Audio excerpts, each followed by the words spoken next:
আজকে আমার নবীর মিলাদুন নবীকে বেদাত ফতোয়া দেয় আমার মতো মোল্লা, আজকে আমার নবীর মিলাদুন নবীকে শিরিকের সাথে তুলনা করে আমার মতো মোল্লা।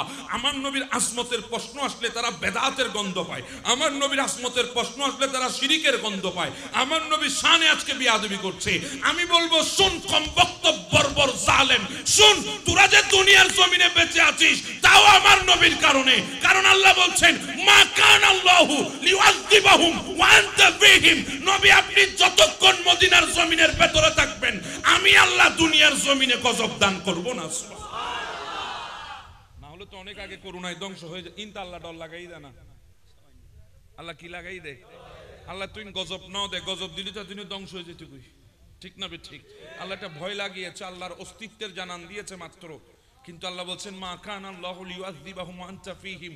নবী যতক্ষণ আপনি মদিনার জমিনের ভেতরে থাকবেন আমি আল্লাহ দুনিয়া ধ্বংস করব না। সুবহানাল্লাহ, আরো জোরে বলেন না সুবহানাল্লাহ। এটা আমার নবী জানতো কি জানতো না? কথা বলেন, জানতো কি জানতো না? আমার নবী জানতো।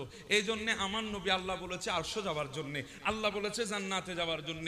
নবী বলে আল্লাহ আমি তোমার জান্নাতে চলে গেলে, আমি তোমার আরশে চলে গেলে আমার উম্মতগুলা কোথায়? বলে উম্মত জমিনে থাকবে। বলে আল্লাহ যেই উম্মতের জন্য দুনিয়ায় এসে রব্বি হাবলি উম্মতি বলে বলে কেঁদেছি, যেই উম্মতের জন্য মক্কার কুরাইশদের অত্যাচার সহ্য করেছি, যেই উম্মতের জন্য ওই তায়েফের ময়দানে মারকে পাগুলা রক্তাক্ত করেছি, যেই উম্মতের জন্য কাঁটা আমার পায়ে লেগেছে আমি সহ্য করেছি, যেই উম্মতের জন্য বাবার বিটা ছেড়ে মদিনায় পাড়ি জমিয়েছি, যেই উম্মতের জন্য বদরের ময়দানে আমার কলিজার টুকরা সাহাবীগুলোকে কুরবান করে দিয়েছি, যেই উম্মতের জন্য উহুদের ময়দানে দন্দান শহীদ করে দিয়েছি, যেই উম্মতের জন্য আমার যায়েদ বিন হারেসাকে কুরবানি করে দিয়েছি, যেই উম্মতের জন্য আমার হামজাকে কুরবানি করে দিয়েছি, ওই উম্মত জমিনে থাকবে, আমি নবী আপনার জান্নাতে থাকবো।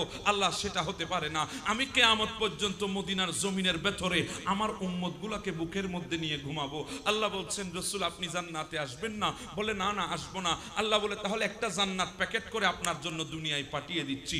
আমার নবী বলে আল্লাহ তুমি তো খালেক, আমি তো মখলুক, তুমি যখন দিচ্ছ আমাকে নিতে হবে, তবে আমি আপনার জান্নাতটা কবুল করব, রিসিভ করব, উপহার স্বরূপ নেব, কিন্তু আপনার জান্নাতের ভেতরে আমি শুব না। ওই জান্নাতটা আমার রওজার পাশে থাকবে, আমি রওজায়ে পাকের ভেতরে থাকবো, জান্নাতটা আমার রওজার পাশে রেখে দেব, ওই জান্নাতের ভেতরে আমি শুব না, কারণ ওই জান্নাতটা আমার পাশে রাখবো। আর আমার উম্মত যখন মসজিদে নববীর মধ্যে আসবে ওই জান্নাতে সকাল সন্ধ্যা প্রবেশ করবে, যে জান্নাতের নাম রিয়াজুল জান্নাহ, ওই জান্নাতে সকাল সন্ধ্যা উম্মত প্রবেশ করবে, ওখানে নামাজ পড়বে। আমি নবী রওজার ভেতরে দেখে দেখে আমার উম্মত জান্নাতে ঢুকছে আর বাহির হচ্ছে, এই দৃশ্যটা দেখে আমি নবীর নবুয়তের অন্তর খুশি হয়ে যাবে। এজন্য নবী কোথায় যায় নাই? আসমানে না, জান্নাতেও যায় নাই, আরশের মধ্যেও যায় নাই। কথা কোন ঠিক না বেঠে? শুধু আমাদের খাতিরে, কথা কোন ঠিক না? তো সেই নবীর আগমনে আমরা খুশি না হয়ে আর কে খুশি হবে? মিলাদ শব্দ বেদাত হলো, মৌলুদ শব্দ জায়েজ হলো। কি আশ্চর্য আন্তর্জাতিক মানে ব্যক্তিত্ব দেখেন। মিলাদ শব্দ বেদাত হয়ে গেছে। মালয়েশিয়ার জমিনে গিয়ে এখন নাম লাগিয়ে দিয়েছে মৌলুদ। কি বললাম বাবা? মৌলুদ। তো চিত করে শোয়া, চিত হয়ে শোয়া, বেশ কম আছে না? বেশ কম আছে না শব্দ?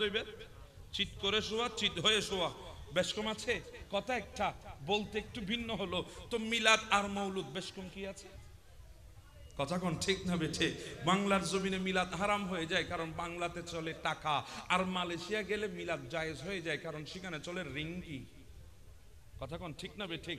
আমেরিকা গেলে জায়েজ হয়ে যায় কারণ সেখানে চলে ডলার, সৌদি আরবে গেলে জায়েজ হয়ে যায় কারণ সেখানে চলে রিয়াল, আর ইন্ডিয়ার জমিনে গেলে জায়েজ হয়ে যায় সেখানে চলে রুপি। কথা কোন ঠিক কি না? তাদের কাছে টাকা বেশি নাই, তাদের কাছে রিয়ালের দাম বেশি। কথা কোন সুবহানাল্লাহ হয়? ঠিক আছে, আর কি দিবেন সুবহানাল্লাহ হন না। কথা বুঝুন।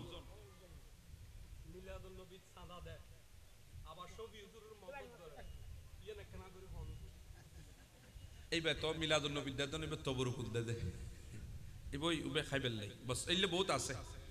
ইবে জায়েজ আছে, জশ্নে জুলুস ঈদে মিলাদুন নবী করা জায়েজ নাই, এটা অনেকে আজকে বলছে। কিন্তু আমি একটা কথা আজকে এখানে স্পষ্ট বলছি, যত বেদাত বলছে আমরা সেটাকে তত ইবাদত মনে করছি। কথা কোন ঠিক না বে ঠিক? গতকালকে আপনারা দেখেছেন চট্টগ্রামের জমিনে এশিয়ার বৃহত্তম জশ্নে জুলুসে ঈদে মিলাদুন নবী। আমি বলছি না, সময় টিভির রিপোর্টার বলছে 70 লক্ষ মানুষের জমায়েত হয়েছে গতকালকের জশ্নে জুলুস ঈদে মিলাদুন নবীতে। আর সেই জশ্নে জুলুসে আমরা আল্লাহর দয়া দেখেছি, সেই জশ্নে জুলুসে আমার নবীর করুণা দেখেছি, সেই জশ্নে জুলুসে আমার মুর্শিদে করিমের কারামত দেখেছি। যখন হুজুর কেবলার গাড়ি আলমগীর খানাকা থেকে বের হয়ে গেছে, দেখলাম আসমান একটা মেঘ ওই গাড়ির উপর দিয়ে ছায়া দিয়ে চলছে। ও মেঘ, তুমি কি বোঝাতে চাচ্ছ? বলে যখন নবীর নূর মা আমেনার রেহেমে ছিল, আমি মা আমেনাকে ছায়া দিয়েছি।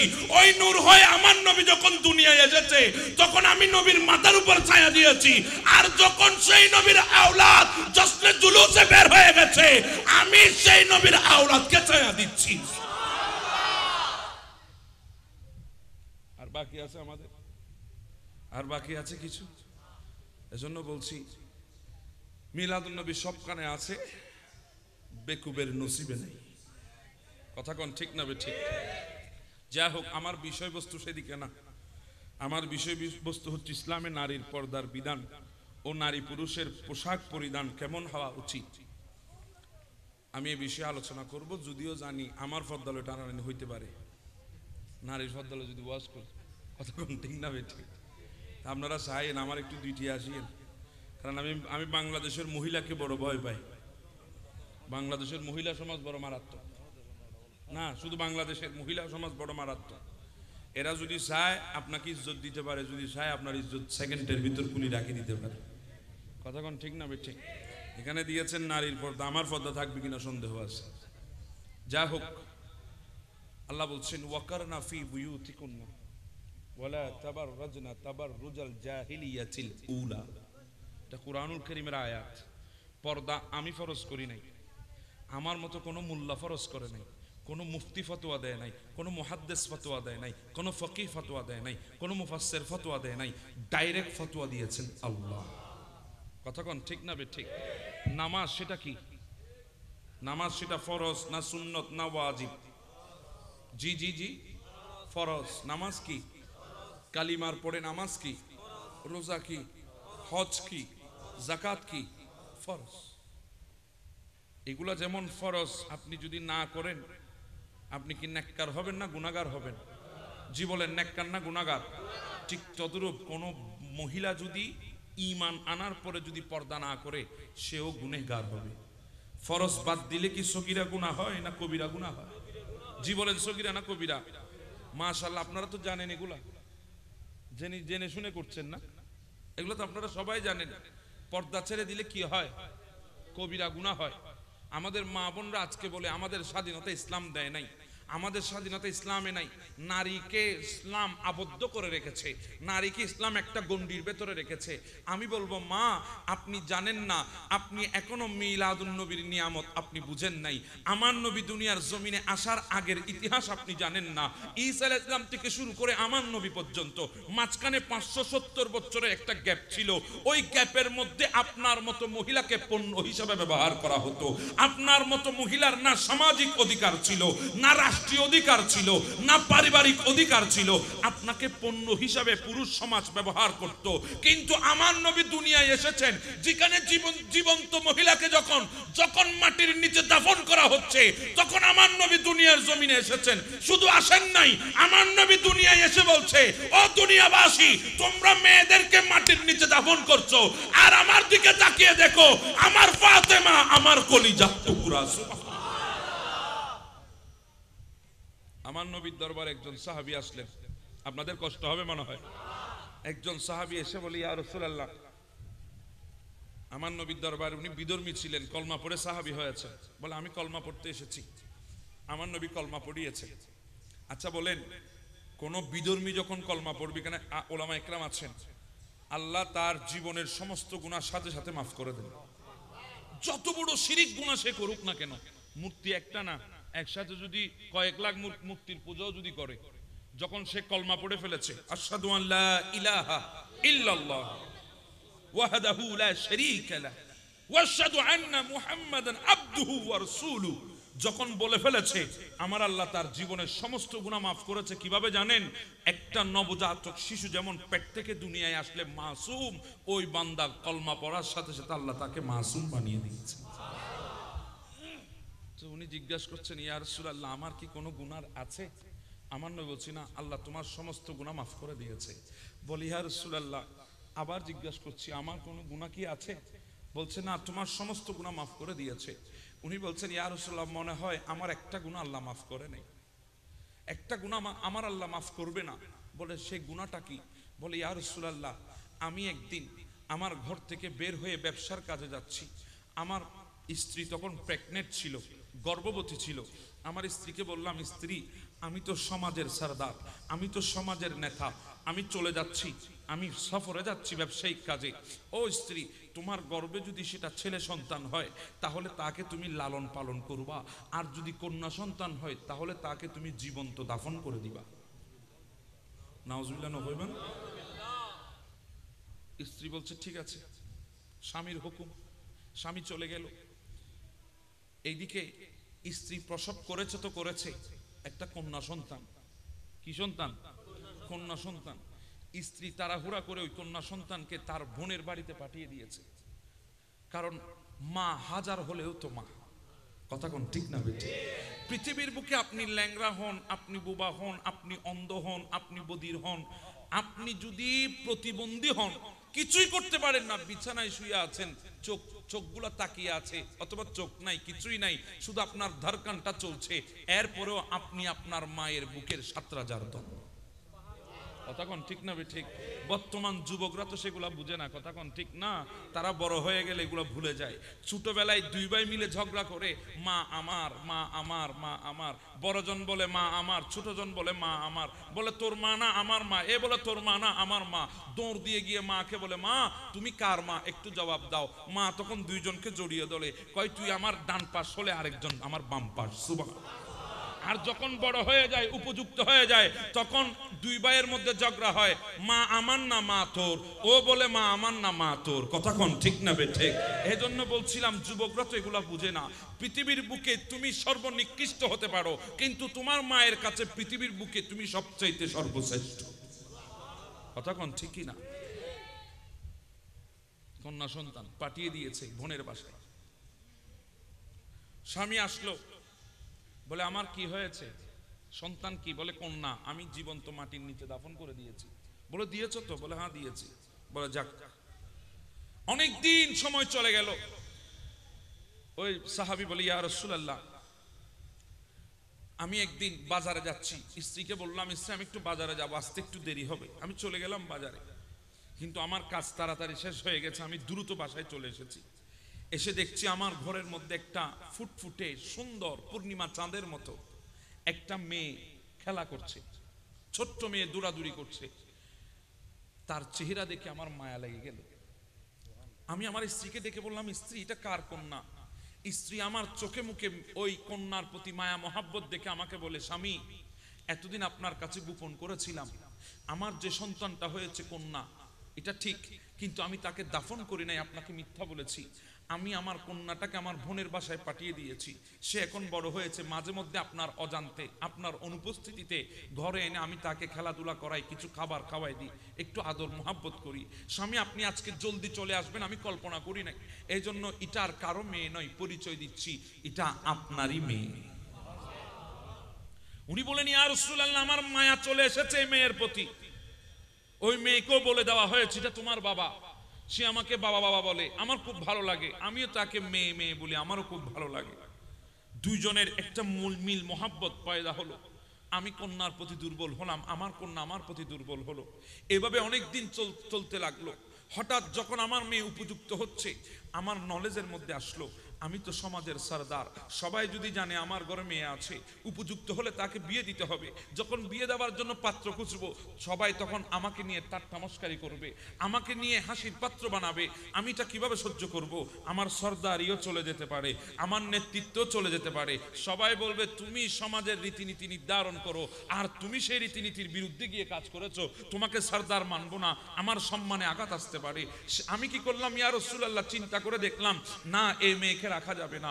তখন আমার স্ত্রীকে বললাম, স্ত্রী আজকে আমি আমার মেয়েকে নিয়ে একটু দাওয়াতে যাব, একটু তাকে রেডি করে দাও। আমার স্ত্রীও খুশি মনে তাকে রেডি করে দিয়েছে আমার মেয়েকে।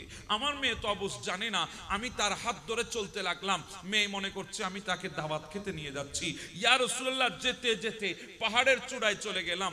আমি আমার হাতে কুড়াল ছিল, ওই কুড়াল দিয়ে আমি আস্তে আস্তে করে মাটি খনন করতে শুরু করলাম। মাটি খনন করতে করতে গর্ত বানিয়ে নিয়েছি। আমার মেয়ে বলে আমাকে, বাবা তুমি এই গর্ত কেন বানাচ্ছ? আমি আমার মেয়েকে কিছুই বলি না।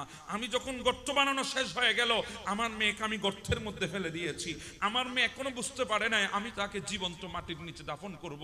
আমি যখন উপর থেকে মাটি নিক্ষেপ করি, আমার মেয়ের নিচ থেকে আমাকে মাটি মারে। মেয়ে মনে করছে আমি তার সাথে খেলা করছি, অথচ সে জানে না আমি তাকে দাফন করে দিচ্ছি। ইয়া রাসূলুল্লাহ, এভাবে মাটি দিতে দিতে তার হাঁটু অবধি পর্যন্ত যখন মাটি চলে এসেছে, আমার মেয়ে বুঝে গেছে আমি তাকে জীবন্ত মাটির নিচে দাফন করছি। আমার মেয়ে ডাক দিয়ে বলে, বাবা আমি তো কোনো অপরাধ করি নাই, আমি তো কোনো বেয়াদবি করি নাই, আমি তো কোনো অন্যায় করি নাই, বাবা কেন তুমি আমাকে জীবন্ত মাটির নিচে দাফন করে দিচ্ছ? বাবা আমি তোমার মেয়ে বলে তোমার লজ্জাবোধ হয়? বাবা আমি পরিচয় দেব না আমি যে তোমার মেয়ে, তারপরে তুমি আমাকে জানে মেরো না, তুমি আমার জান ভিক্ষা দাও। এইভাবে বলে আমার মেয়ে আমার কাছে আকুতি জানিয়েছে। আমি সবগুলা কানের বাহিরে রেখে আমার মেয়েকে জীবন্ত মাটির নিচে দাফন করে দিয়েছি। ইয়া রাসূলুল্লাহ, আমার ওই মেয়ের কণ্ঠের আওয়াজগুলো এখনো আমার কানে বাজে। আমার মনে হয় আমার আল্লাহ আমার এই গুনাহ মাফ করবে না। বলতে চেয়েছিলাম এই একটা জমানা ছিল মাটির নিচে মেয়েকে জীবন্ত অবস্থায় দাফন করতো। কথা কোন ঠিক না ঠিক? মেয়েদেরকে বাজারের পণ্য মনে করত, মেয়েদেরকে বাজারের পণ্য সামগ্রী মনে করত। যেভাবে দোকান থেকে চাউল কিনেন সেভাবে মেয়েকে পণ্য সামগ্রী মনে করত। যেভাবে মুদির দোকান থেকে সদাই করেন মেয়েকেও সেভাবে সদাগরের জিনিস মনে করত, পণ্য হিসেবে ব্যবহার করত। ও বোনেরা, ইসলাম আপনাদেরকে পর্দা দেয় নাই, ইজ্জত দেয় নাই। আরে আমার নবী দিয়েছে, আমার নবী দিয়েছে, আমার নবীর আগমন হয়ে গেছে। আমার নবী তোমাকে এমন ইজ্জত দান করেছে। তুমি যখন কন্যা ছিলা, আমার নবী বলে যার দুইটা কন্যা থাকবে তার কাছে দুইটা জান্নাত আছে, যার একটা কন্যা থাকবে তার জন্য একটা জান্নাত আছে। কেউ যদি কন্যাকে ভালোভাবে শিক্ষিত করে বিয়ে দিতে পারে, কিয়ামতের ময়দানে আমি নবীর সাথে তার হাসর হবে। সুবহানাল্লাহ। আপনার বাবার কলিজায় আপনার প্রতি মহাব্বত ঢুকিয়ে দিয়েছে। যখন আপনি কন্যা থেকে স্ত্রী হয়ে গেলেন, তখন আমার নবী আপনাকে বলেছে আপনি আল্লাহর আমানত। আপনার উপর আপনার স্বামী আঘাত করতে পারবে না, আপনার উপর আপনার শ্বশুর বাড়ির কেউ আঘাত করতে পারবে না। আমার নবী বিদায় হজের ভাষণে বলেছে, উম্মত তোর স্ত্রী তোর দাসী নয়, তোর বাঁধি নয়, এটা তোর কাছে আল্লাহর আমানত। দুনিয়ার মানুষের আমানত খিয়ানত হলে জাহান্নাম অবধারিত, আল্লাহর আমানতের খিয়ানত হলে আপনার জন্য কি অপেক্ষা করছে নিজেই চিন্তা করুন। ও বোন, আপনাকে স্ত্রী বানিয়ে আমার নবী আপনাকে ইজ্জত দিয়েছে, আল্লাহর আমানত বলেছে। আপনি যখন সন্তানের মা হয়ে গেলেন, আমার নবী বলে উম্মত জান্নাত খোঁজার দরকার নাই, তোর মার কদমে চলে যা, ওই কদমটা তোর জন্য আল্লাহর জান্নাত। আপনাকে এই ইজ্জত দিয়েছেন কে? নবী। কে দিয়েছেন? নবী আমার রাসূল দিয়েছেন। তা আপনি আজকে এসে বলছেন ইসলাম আপনাকে অধিকার দেয় নাই? ইসলাম আপনাকে অধিকার দেয় নাই? ওই ইসলাম এটা কেন বলে নাই আপনি উলঙ্গ হয়ে বাজারে যান? এই কথা কেন ইসলাম আপনাকে বলে নাই? এটাই অপরাধ হয়ে গেল। সুল্লে খেলা বেচা জানা, এটা রান্ন মাথার দে সুল্লে খেলা বেচা জানা? হ্যাঁ, বেচা যাইলে না খাইব বা কে যদি হয় দেয় অনারারিয়ান রতন এর বাজার আছে না? বাজার নাই? কে যদি হয় বাজারত তো এক কান্দি খেলা লইলাম আই আজ ইয়েম বেচুম আমি ফুটিয়ে যাই, তো ফুটের মানুষ এটা তো শহরের মানুষ, এটার এই দিন হস্ত করিব না। আমি একটা হাম করিস সিল্কে ইনকম করি সিলি এবারে সুইলে খেলা গামলাত করি লই, ইতার তার হস্ত নুই ফানি এনে কিনি মত্তর গলা দিব দে আর চিতের লই যায়। যদি কেয়ামত পর্যন্ত বই থাকে তো এন কে লব না, কারণ কি খেলা দে? সুইলে খেলা দে। এবার মিকে কে ন সাহেব, ঠিক না? ঠিক কথা কোন ঠিক কি না? তো যেভাবে চিল্কা ছাড়া কলার দাম নাই, সেভাবে পর্দা ছাড়া আপনি মা বোনের দামও নাই। কথা কোন ঠিক না? ঠিক। দুনিয়ার বুকে আপনার হাতে স্মার্টফোন আছে, আপনি স্মার্টফোনটা হাতে নিয়ে ঘুরছেন। যদি আইফোনও যদি হয় এরপরও আপনি হাতে রাখছেন। কথা কোন ঠিক না? ঠিক। আপনার পকেটে 20,000 টাকা আছে, যদিও বা টাকাগুলো মূল্যবান, এরপর আপনি পকেটে রেখেছেন। কিন্তু বলেন তো আপনার কাছে যদি স্বর্ণ থাকে, চাঁদি থাকে, রূপা থাকে, হীরা থাকে, মণিমুক্তা থাকে, এগুলা নিয়ে আপনি ওপেন হাতে নিয়ে হাঁটবেন? হাঁটবেন না। কারণ আপনি তো বুদ্ধিমান, আপনি ঘরে একটা আলাদা সন্দুক বানিয়েছেন এই স্বর্ণগুলো রাখার জন্যে, এই মণিমুক্তাগুলো রাখার জন্যে। কারণ এগুলা তো কিমতি জিনিস, এগুলা তো দামি জিনিস, এগুলা যেখানে সেখানে ফেলে রাখা যায় না। এই জন্য এগুলাকে নির্দিষ্ট জায়গার মধ্যে রাখতে হয়। যদি না রাখেন সেখানে ডাকাতের দল হাত বাড়াতে পারে, চুরের দল হাত বাড়াতে পারে, হাইজাকারের দল হাইজাক করতে পারে, সন্ত্রাস আপনার কাছে সন্ত্রাসী করতে পারে।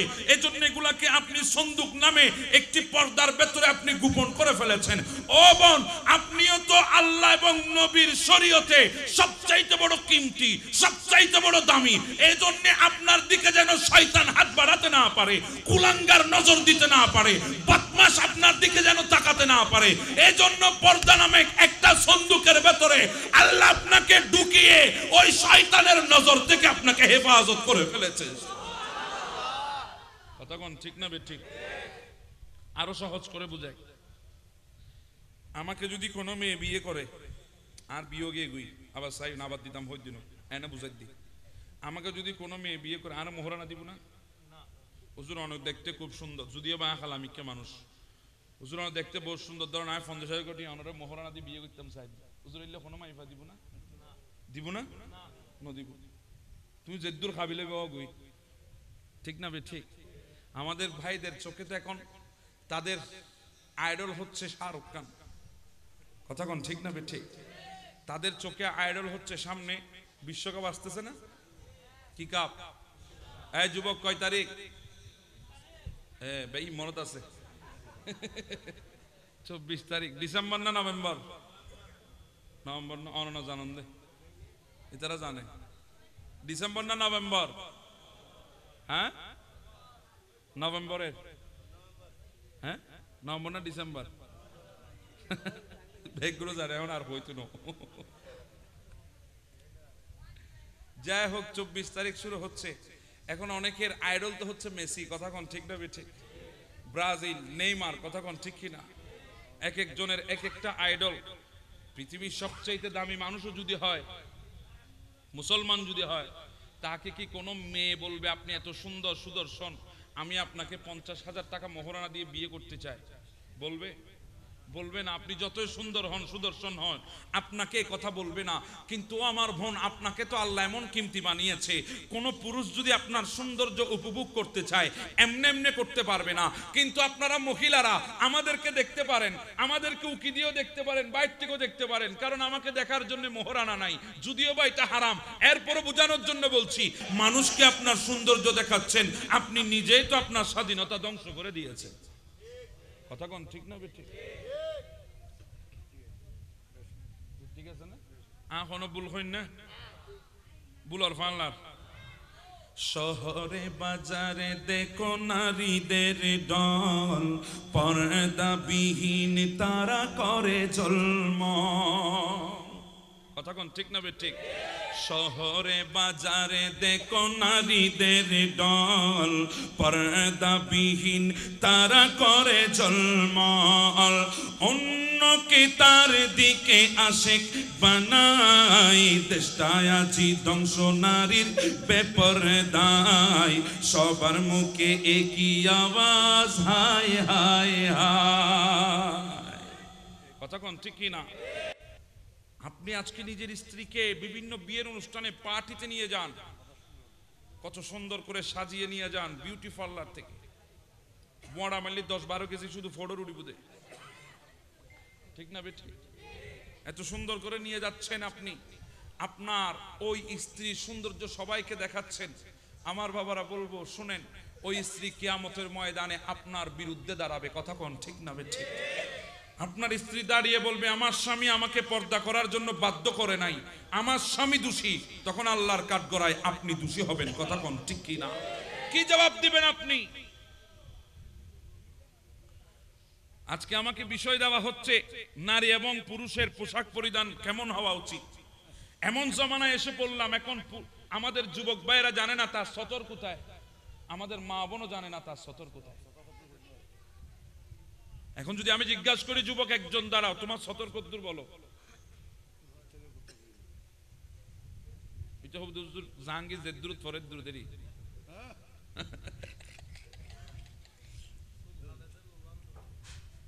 আজকে অনেক যুবক দেখবেন হাফ প্যান্ট পরে রাস্তায় রাস্তায় চলাফেরা করছে। অনেক যুবক আজকে নাবির নিচে প্যান্ট পরে। আমি এমনও দেখেছি মসজিদে নামাজ পড়ছে, নাবির নিচে প্যান্ট পড়েছে, সে যখন সিজদায় গিয়েছে তার দুই পাশে দুই জবল দেখা যাচ্ছে। কথা কোন ঠিক না বেঠিক? গোটা সোনার বাংলা পিছনে দেখা যাইতেছে। আমি কই যুবক, আগে তোর সোনার বাংলা ডাক, তারপর নামাজ পড়িস। নামাজের বাহিরের ফরজের মধ্যে একটি ফরজ হলো সতর ডাকা। কি ডাকা? তা আপনি সতর্ক সেটা জানেন না, আপনার ইবাদত কোত্থেকে কবুল হবে? আপনি কি নামাজ পড়বেন? আপনার সতর্ক আপনি জানেন না। যুবক আজকে শোনো, তোমার সতর যদি কেউ দেখে, এটা তোমার জন্য কবিরা গুনাহ, যে দেখবে তার জন্য গুনাহ। তুমি শুধু নিজে গুনাহগার হচ্ছ না, তুমি আরেকজনকেও গুনাহগার বানাচ্ছ। আর এটা বলতে তো নামায় তাকে হদ্দি চৌধুরী সাগর ফরক গুনাহ হনা না চৌধুরী সাগর ফরক গই আকে নকইম তো তুই নকইতে লিখবো, তো তুইও তো গুনাহগার হইতে লিখবি, তুই চাইতে লিখবি তো না। হ্যাঁ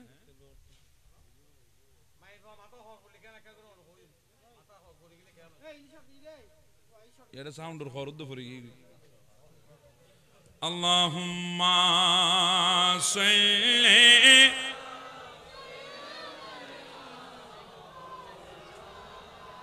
মুহাম্মাদ ওয়া আলা আলি।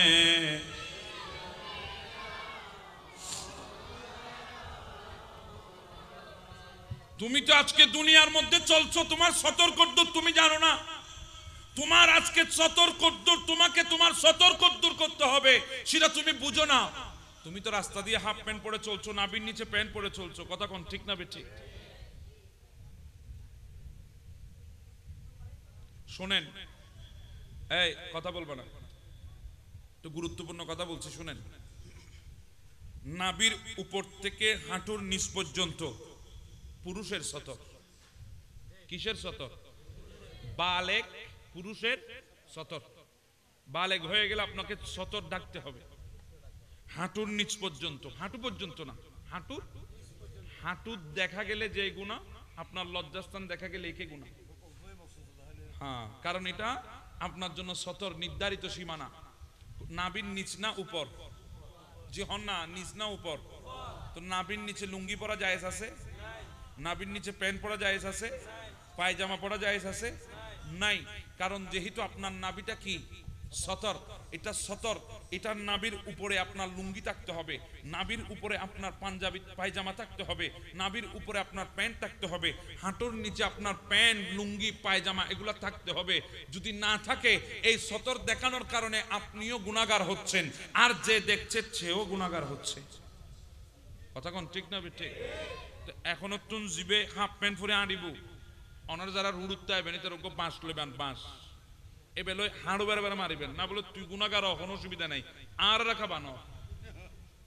ঠিক না ঠিক? আমার তোমার টিয়া লই কে যাই না পারে, তুই ফুসি উড়ো, তোমার হক লই কে সামনে যাই না পারে। আমি বেত আরো মারাত্মক, ইত্তার হাক্কু নামাজ পড়ে জোরত বাইরেই দেয়, বাইরে দেখে দে ইন্ডিয়া আলিবা হাড়ম ফুরিব, এনে দূরত মসজিদুর গিয়ার মারি দিয়ে দেয়। ঠিক না ঠিক? এর দূরত এনে মসজিদুর উড়ানো দিলে আমার গদ্দি বিলুত কিছুক্ষণ আগে নামাজও পড়ছি। তো ঘটনা হন্ডিলেই হইতরণ নেই, এটা তাহার আপনার দেবা আল্লাহ হদ্দুজের জায়গা বরাবর কে না দিলেন অনাজি। ঘটনা ঈদে এক মলাই বলে ওয়াজ গজি হয়তো ফৌরি বাঁধন নবী সুন্নত, ফৌরি বাঁধি এক ওয়াক্ত নামাজ পড়ন 70 ওয়াক্ত নামাজের সমান। তো এটা একদম ফৌরির ফজিলত বুঝি কি, তো বুঝি জনের হারণ এটা আর ফৌরি ছাড়া নামাজ না পড়ে প্রতিদিন ফৌরি ফরিতে। এখন একদিন এটা আসরত জোরন নামাজ পড়ি কুম গেই, আসরের ওয়াক্ত আজান নুনে গুমুত আছে, আতিকে তাড়াহুড়া করি গড়ি দেখে নামাজ জারগুই, এটা বেচারা দিয়ে দূর মসজিদুর মিক্কে। এখানে একখান মশাল উনন মসজিদুর মিক্কে যদি নামাজ জাগু দূর ইজন জায়েজ নাই, মসজিদুর মিক্কে দুধন কি নাই, জায়েজ নাই। হ্যাঁ, নামাজ যদি চলে যাচ্ছে এটা যদি আপনি জানেন, তাহলে স্বাভাবিক গতি থেকে আপনার হাঁটার গতি একটু বাড়িয়ে দেবেন। বসে দূর ইয়া দূর নদিবেন, ইয়া তো হদুন নামাজ জারগুবিল হয় দে দূর দূর দিয়ে রিতে যায় মাত্র নিয়ত বাঁধি ওই যার দাগে তিনটার নামাজও শেষ করে দেয়, উচ্চ নামাজও শেষ। ঠিক না বে ঠিক? দুধ দিয়ে দেয় তাহলে তাহলে দুঁড়ি মুসলিজন যায় নাই, খবরদার দুধ নদিবেন। তুই দুধ দিয়ে যাইয়ারে বেচারা উজহানাত গিয়ে দেখে নামাজ শেষ হয়ে যাও উজু বানাইতে গিয়ে উজুর উজু বানাই উঠতে দেখে ফৌরির হরগানা নো মানে ইন্দি নামাজও শেষ ফৌরির হরগানা নো মানে অবুক উজুর তো হই দে ফৌরি দিয়ে এক বক্ত ফরন মানে 70 বক্ত ওয়াইনে ফৌরি ছাড়া কেন নামাজ হবো? এটা আশেপাশে চাই দেখে তো কোনো কি হয় নাই এনে ফরনও জিয়ান আসিয়েন এনে ফরর করে খুলি মত্তর ইয়েন দি ফৌরি বাঁধবিলি। ও ভাইয়া কির ফজিলত বুঝছি দে ফৌরির তুই আর সুন্নত বাঁধে দে ফরজ উজ্জ করে দি সুন্নত বাঁধে দে কি উজ্জে ফরজ উজ্জে। এখন মশলা ইল্লেন অনে মসজিদ তো নেই মাত্র নামাজ পড়ি বাইরে ইউন এনে মসজিদুর মাড়ত দিয়ে দেখতে লেগুন দুন দিয়ে আইলিবা হাড়ম ফুরিব এনে দ্বিমত্তর 15 গোজলাই মন গই ঘটনা বেইলেন ওই না বা তাহলে হইতে আগে সতর ডাকন কি ডাকন সতরিয়াং কবিরা গুনা খবরদার আর মুরব্বী হলো হয় 15 গোজ না মারিবেন জিউ দিও কবিরা গুনা যুবক ভাইয়েরা হাফ প্যান্ট পরা ছেড়ে দাও কবিরা গুনা, নাবির নিচে প্যান্ট পরা ছেড়ে দাও কবিরা গুনা। কি গুনা? কবিরা গুনা। কবিরা গুনা ইয়ান ছোট না বড়? বড় গুনা। তো বড় গুনা করলে শাস্তি আছে না নাই? আচ্ছা আমাদের মেয়েদের সতর মাথার তালু থেকে পায়ের তালু পর্যন্ত 2 হাতের তালু মুখ ছাড়া, এটা মহিলাদের সতর। তবে মুখ ঢাকতে হবে কেন? কারণ পুরুষের আকর্ষণ কোথায়? চেহারার দিকে। কোন দিকে? চেহারার দিকে। এজন্য চেহারা ঢাকতে হবে। আমার নয় বলে উম্মত শারীরিক জেনার চাইতো বড় জেনা হচ্ছে নজর এবং চোখের জেনা। এই জেনা হচ্ছে সবচাইতে বড় মারাত্মক জেনা। নাউজুবিল্লাহ বলে। তো এজন্য বলছি আজ থেকে পুরুষ পোশাক পরিধান করবে নাভির উপর থেকে হাঁটুর নিচ চুলগিরার উপর পর্যন্ত। কি গিরা? চুলগিরা। আমাদের টাকনু আছে না? টাকনু হড়ে হ্যাঁ একটু চিন্নি বোধ কে এড়ে দরদ দে এড়ে ন টাকনু নিচে টাকনু পায়ের সাথে লাগানো যে গিরাটা আছে এগুলাকে বলা হয় কাবাইন, উঁচু জায়গা। কাবাকে কাবা বলা হয়, গোটা পৃথিবীর উঁচু জায়গা হচ্ছে কাবা শরীফ, এজন্য এটাকে কাবা বলা হয়। আর গোটা শরীরের উঁচু জায়গা হচ্ছে ওই পায়ের গোড়ালিগুলা, এগুলাকেও আরবিতে কাবাইন বলা হয়। মশলা বুঝতে দেখুন না। এই গিরার নিচে যদি কেউ কাপড় পরিধান করেন, চুল গিরার নিচে টাকনুর নিচে যদি কেউ কাপড় পরিধান করেন, আমার নবী বলে উম্মত শোনো, কিয়ামতের ময়দানে 3 প্রকার ব্যক্তির দিকে আমার আল্লাহ তাকাবে না, 3 প্রকার ব্যক্তির সাথে আল্লাহ কথা বলবে না, 3 প্রকার ব্যক্তিকে আল্লাহ পবিত্র করবে না। তো যার দিকে আল্লাহ তাকাবেন না, যার সাথে আল্লাহ কথা বলবেন না, যাকে আল্লাহ পবিত্র করবে না, পৃথিবীর বুকে আর কে আছে তাকে জান্নাতে নিয়ে যেতে পারবে? কেউ আছে? নাই। নবী বলছে 3 প্রকার ব্যক্তি। আমার নবীর কাছে জিজ্ঞাসা করা হলো ইয়া রাসূলুল্লাহ তারা কারা? বলে 1 নাম্বার যারা ওই টাকনুর নিচে পায়জামা লুঙ্গি প্যান্ট পরিধান করে, এদের সাথে আমার আল্লাহ কিয়ামতের ময়দানে কথা বলবে না। এখন সিদ্ধান্ত আপনার উপর, আপনি কি করবেন? কথা বুঝতে লাগুন না? এখন তো আরো মারাত্মক। এখন আমাদের এক একটা বিবাহ অনুষ্ঠান এগুলা এক একটা দুর্গা পূজাকেও হার মানিয়েছে। কথা কোন ঠিক না বে ঠিক? বড় মারাত্মক। এখন আমরা মেয়েদেরকে মেহেদি অনুষ্ঠানের নাম দিয়ে, বিয়ের অনুষ্ঠানের নাম দিয়ে, আগে ক্লাবের মধ্যে স্টেজ ছিল, মঞ্চ ছিল আলাদা আলাদা, এখন বলে হুজুর আলাদা আলাদা নাই, একসাথে ওটাকে পুতুলের মতো দুর্গার মতো বসিয়ে দিয়েছে। আর সবাই গিয়ে সেখানে সেলফি নামে এবং ক্যামেরা নামে ভিডিও করে, শুধু ভিডিও করে না, সবাই ওই মেয়েটার সাথে গিয়ে ছবি তুলে। কথা কোন ঠিক না বেঠি? তো তুমি তোমার ঘরের ইজ্জত উজাড় করে দিয়েছো, আল্লাহ তোমার ইজ্জত কোত্থেকে রাখবে? আল্লাহ তোমার ইজ্জত রাখিব না? তাহলে তো ঘরের মধ্যে বরকত নাই। ঠিক না বে ঠিক? এই বইবে ঘরত আনানোর পরে বইবে সোয়াগ করে যে আমার ডাকাতে গোলাম ওরফত গোলাম। আখন ভুল হইন না? বইবে ডাকাত দে জিবের ডাক ডুল বাজায় নুন ইবে সুন্দর করে আদর করে ওনার গোলামর ফুট ডাকতে দেরি নগরের অনা নয় বাজি। এজন্য বলছি শুনেন, বিবাহ এটা সুন্নাত। বিবাহ এটা কি? সুন্নাত। তো এই সুন্নাত আদায় হবে কখন? যখন শরীয়ত সম্মত আপনার বিবাহটা হবে। এখন তো আমরা ভুলে গেছি আকদ কোথায় করতে হয়। এখন আমরা দেখছি আকদ করতে পর্যন্ত ক্লাবের মধ্যে, অথচ এই আকদ এটা পবিত্র। আমার নবী বলেছে উম্মত তোমরা আকদ করো পৃথিবীর পবিত্র জায়গায় বসে। তো পৃথিবীর পবিত্র জায়গা হচ্ছে আল্লাহর ঘর মসজিদ, না হলে আউলিয়া ইকরামের খানেকা। কথা কোন ঠিক না ঠিক? আমরা কি আকদ এখন কোথায়? নিয়ামত কোত্থেকে আসবে? এজন্য আজকে আপনি বুড়া হয়ে গেছেন, এখন এসে বলছেন হুজুর একখানা আর ফুয়াবো, মা বাবার হক বুঝে পানি ওয়াজ করন না। তুই তো ক্যাং করে মা বাবার হক বুঝিব, অনত বিয়ের শুরু তুই তারা গলত করে দিও। আপনি এখন আরো ভিডিও করে দিত না, এছাড়া না মাথার দিয়ে একটা ভিডিও দিল না বিয়ে আষ্টদর্শ ক্যামেরা উগ্র সাম্মদি উগ্র ফিসুদি আরো খুন্দি খুন্দি দেয় আল্লাহ জানে ভিডিও করে। তো ফয়তো বড় এরই তো সারে দিয়ে হতে হতে আই আর বাপ মার বিয়ে দেখি তো তুই কটা দিলি দেখো টিভির মধ্যে দেখি দিলি তো কি দেখুস আর বাপ তো মেয়েদের অনুষ্ঠান মাশাআল্লাহ রূপবানু নাচে কোমর দুলাইয়া নাচত যে ডান্স দিয়ে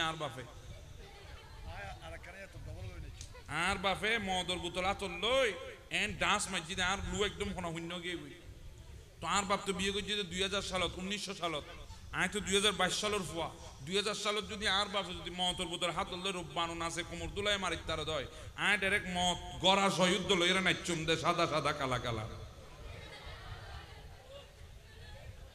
এখনো ভুল হইত না ঠিক না বে ঠিক? ইটা যদি দেখতে দেয় ভিডিওর মধ্যে ইতার বাপর বিয়ত দে নাতে রসুল দি, ইতার বাপর বিয়ত দে মিলাদে পাক দি, ইতার বাপর বিয়ত দে মাহফিলে মুস্তাফা দি, ইতার বাপর বিয়ে পড়াত দে আলেম উলামা খানাকার ভিতর। ইটা যদি দেখতে দেয় ইটা বুঝে যাইতো বিবাহ মানে এটা পবিত্র জিনিস, পবিত্র জিনিস। এই নসল পবিত্র, এই নসলকে পবিত্র রাখতে হলে নবীর সুন্নাত ছাড়া বিকল্প কোনো পদ্ধতি নাই। কথা কোন ঠিক না বেটা? এটা বুঝছো না বুঝছো? অনেক বুড়া হালে আয় রাজি হইতে কিন্তু ফুয়ার মা বাবার হক বুঝি বললে ওয়াজ করি বললে তো মা বাবার হক কত বুঝিব, কত বুঝিব মা বাবার হক। আল্লাহ আমাদেরকে বোঝার তৌফিক দান করুন। ওনারা কুশইতে লিখুন আল্লাহ। হায় আল্লাহ, সন্তানদেরকে মানুষ করেন, সন্তানদেরকে মানুষ করেন। আচ্ছা বলেন, বুকে হাত রেখে বলেন বাজে আম আফসাইদ যদি ওনার মত হস্তাই দেয় আই কোরআন এবং হাদিস জিয়ান আসিয়ান হইলে আরো তারা আছে ভুল হইলে আরো শুধরাই দক আই শুধরাই যাই আর ওনারা যদি ভুল থাকুন দেয় আজ এত ওনারা শুধরাই যান। রাসূল পাক সাল্লাল্লাহু আলাইহি ওয়াসাল্লাম দুনিয়াতে এসে এত কষ্ট করতে একমাত্র উম্মতুল্লাহ। ঠিক না বেঠিক? কতক্ষণ ঠিক কি না? শুধু উম্মত গড়ে গড়ে জোড়া গোড়া জীবন নান ফানা করে দিয়ে দেন নবী। শুধু উম্মত উম্মত উম্মত। মা ফাতেমার চিন্তা করেন নাই, হাসনাইনে করিমানের চিন্তা করেন নাই, সাহাবী রাসূলের চিন্তা করেন নাই, শুধু উম্মত বলে বলে গোটা জীবনটা কাটিয়ে দিয়েছে। শুধু এখানে কাটা নাই, কিয়ামতের ময়দানেও যখন আল্লাহ ডাক দিবে লিল্লাহি ওয়াহিদিল কাহ্হার, আজকের রাজত্ব কার, গোটা কিয়ামতের ময়দান থরথর করে কেঁপে উঠবে। 12টি সূর্যের তাপ একটি সূর্যের মধ্যে আসবে, ওই সূর্য এক মুঠম হাতের উপরে থাকবে, এমন ভাবে তাপ দেবে মাথার মগজগুলো টকবক টকবক করে গরম পানির মতো সিদ্ধ হবে, নাক দিয়ে মগজ পড়বে, কান দিয়ে মগজ গলে গলে পড়বে, জিহ্বা বের হয়ে যাবে, সবাই বলবো ইয়া নফসি ইয়া নফসি ইয়া নফসি। জাহান্নামকে ফেরেশতারা শিকল দিয়ে বেঁধে রাখবে, জাহান্নাম সামনে আসবে, আল্লাহ তোমার গুনাহগার বান্দাগুলোকে দিয়ে দাও না, আমি জাহান্নাম তছনছ করে দিই তাদেরকে।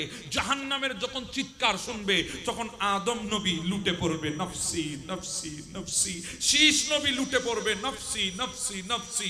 দাউদ সেদিন নিজের পুত্র সুলাইমানকে খুঁজবে না, সুলাইমান আলাইহিস সালাম বাবা দাউদকে খুঁজবে না, ইব্রাহিম নিজের সন্তান ইসমাইলকে খুঁজবে না, ইসমাইল ইব্রাহিমকে খুঁজবে না, ইসহাক ইসমাইল ইব্রাহিমকে খুঁজবে না, ইব্রাহিম ইসহাককে খুঁজবে না, ইসমাইল ইসহাককে খুঁজবে না, ইসহাক ইসমাইলকে খুঁজবে না, ইয়াকুব আইয়ুবকে খুঁজবে না, আইয়ুব ইয়াকুবকে খুঁজবে না, ইউসুফ আব্বা ইয়াকুবকে খুঁজবে না, আব্বা ইয়াকুব পুত্র ইউসুফকে খুঁজবে না, মুসা মুসা নিজের উম্মতকে খুঁজবে না, হযরত ঈসা মা মরিয়মকে খুঁজবে না। তারা নিজেরা বলবে ইয়া নফসি ইয়া নফসি ইয়া নফসি ইয়া নফসি ইয়া নফসি। ঠিক ওই মুহূর্তে একটা শব্দ কানের মধ্যে আসবে, গোটা ময়দানে মাহশরে স্তব্ধ হয়ে যাবে। ওই শব্দ হচ্ছে উম্মতি উম্মতি উম্মতি। গোটা ময়দানে মাহশরে স্তব্ধ। কিরে নবীরে সবাই বলে নফসি, উম্মতি বলে কে? দেখবে আমার নবী আল্লাহর আরশের নিচে সিজদায় পড়ে উম্মতি উম্মতি বলে ডাক দে। আল্লাহ বলে নবী আপনি সর মোবারক তুলেন না, আপনাকে আর কাঁদতে হবে না, আপনি যান মকামে মাহমুদের মধ্যে বসে যান। আমার নবী বলে আমার উম্মত এখানে নফসি নফসি করবে, আমি মকামে মাহমুদে বসবো, এটা হতে পারে না। আমার নবী মকামে মাহমুদের মধ্যে হাত রাখবে, আল্লাহকে বলবে আল্লাহ আমার উম্মতের হিসাবের খাতা আমাকে তুলে দেন, আমি নবী না হলে শান্ত হব না। আল্লাহ বলবেন ওয়ালা সাউফা ইউতিকা রব্বুকা ফাতারদা, নবী আপনি অসন্তুষ্ট হবেন না, আজকে আপনাকে এমন ভাবে দেব আপনি সন্তুষ্ট হয়ে যাবেন। আমার নবী বলে আমার উম্মতকে আমাকে দিয়ে দেন, আমাকে দিয়ে দেন, আমাকে দিয়ে দেন। তখন আল্লাহ বলবে কেন? বলে আমার উম্মতের খবর যদি অন্যান্য নবীরা জানে তাহলে আমি লজ্জিত হব, উম্মত লজ্জিত হবে। আল্লাহ বলে অন্যান্য নবীরা নয়, আপনি নবীও জানবেন না, আপনার উম্মতের বিচার আমি আল্লাহ করে তাদেরকে জান্নাতে ঢুকাইয়ে দেব। এজন্য আলা হযরত বলছেন खलील और नजी मुसी और सफी सभी से कही ना बनी ये बेखबरी खल के फिरी कहा से कहा तुम्हारे लिए। सुभान अल्लाह। खलील और नजी मसीह और सफी सभी से कही ना बनी ये बेखबरी के खल के फिरी कहां से कहां तुम्हारे लिए। আরে ভাই রতনপুরার মইতলাবাসী আপনারা তো লাইটিং লাগিয়েছেন, এই ডেকোরেশনের দোকানে ছোট ছোট লাইট লাগিয়ে মিলাদুন নবী করছেন। আমার আল্লাহ মিলাদুন নবীর জন্য কি লাগিয়েছেন জানেন? আল্লাহ কোরআনে বলছেন ইন্না যায়্যানা সামা আদ-দুনিয়া বিজিনাতিল কাওয়াকিব। আমরা তো ডেকোরেশনের ছোট ছোট লাইট লাগিয়ে মিলাদুন নবী করছি। আল্লাহ বলে উম্মত গোটা আসমানে যে তারকাগুলো দিয়েছি এগুলাই হচ্ছে আমার নবীর মিলাদুন নবীর লাইটিং। ফাতেমা বিনতে আব্দুল্লাহ বলে 12 রবিউল আউয়াল 570 খ্রিস্টাব্দে সুবহে সাদিকের সময় আমি ঘর থেকে বের হলাম, দেখছি আসমানের তারকাগুলো নামতে নামতে নামতে আমেনার ঘরের ছাদের সাথে লেগে গেছে। আমি ভয় পেয়ে গেলাম, ঘরের ভিতরে ঢুকে গেলাম। তারপরের দিন এসে বললাম আমেনা গতকাল রাতে কি হলো? আসমানের তারকা তোমার ঘরের ছাদে চলে এসেছে। বলে কেন আসবে না? কারণ আল্লাহর পূর্ণিমা চাঁদ মুহাম্মদ রাসূলুল্লাহ যে আমার ঘরে উদিত হয়েছে।